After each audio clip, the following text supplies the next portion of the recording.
سوچ کے اس نے جناب پھر جب انسان اپنے حواس خامسہ،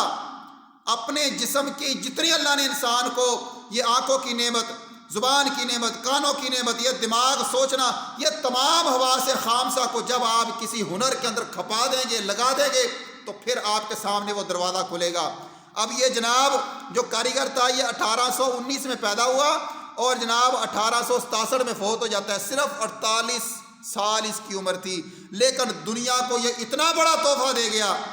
کہ آج پوری دنیا کے 7 ارب انسان ہیں وہ اس جناب تحفے سے فائدہ اٹھا رہے ہیں۔ یہ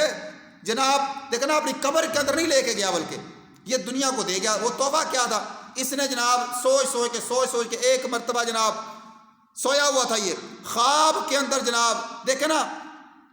آپ سارا دن جو کام کرتے ہیں رات کو آپ کو خواب بھی اسی چیز کے آئیں گے۔ ہمارے ساتھ جناب کئی بچے ایسے تھے، جب ہم حفظ کرتے تھے رات کو سوتے ہوئے قرآن پڑھتے تھے۔ ہمارے ساتھ جناب ایک ہمارے جناب ادارے کے سامنے ایک بندہ جناب جوتیاں بیچتا تھا، سارا دن اس نے کہنا چل پینتی، سارا دن اس نے جوتیاں جناب وہ بیچنی، رات کو سوتے ہوئے بھی وہ بندہ جناب جوتیاں بیچتا تھا، چل پینتی کرتا تھا۔ جو بندہ سارا دن فروٹ بیچتا ہے وہ سارا دن جناب جو وہ ایکٹیویٹی کرے گا رات کو خواب اسی کہیں گے۔ تو یہ جو تھا اہل ثوابے اس کا نام تھا، یہ ایک رات سویا ہوا تھا تو اس نے کیا دیکھا کہ جناب کچھ لوگ آئے،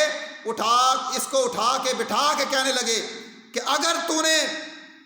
اس جناب جو یہ سوئی ہے جب تک تو اس کو ٹھیک نہیں کرے گا ہم تجھے یہاں سے اس کو جناب گرفتار کر لیتے ہیں خواب کے اندر،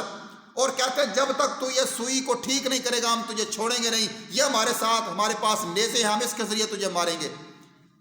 تو جب اس کی آنکھ کھلتی ہے نا تو اس کو وہ جناب راز پتہ چل جاتا ہے۔ وجہ کیا ہے؟ جو نیزے تھے نا، نیزوں کے آگے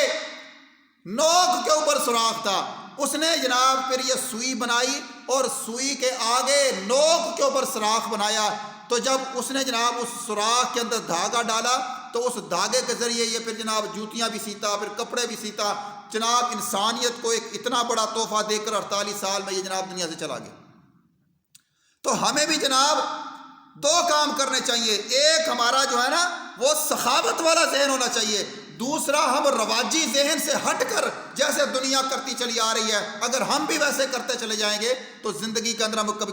کبھی کامیاب نہیں ہوں گے۔ ایک ہمیں رواج جو ہے نا رواجی ذہن سے ہٹ کر ہمیں جناب اپنے ذہن کو بنانا چاہیے، دوسرا ہمیں سخی بننا چاہیے۔ اب یہ اہل ثوابے جو تھا، اب یہ جناب یہ اس نسخے کو اگر قبر میں ہی لے جاتا تو اس کا دنیا میں نام زندہ نہ رہتا۔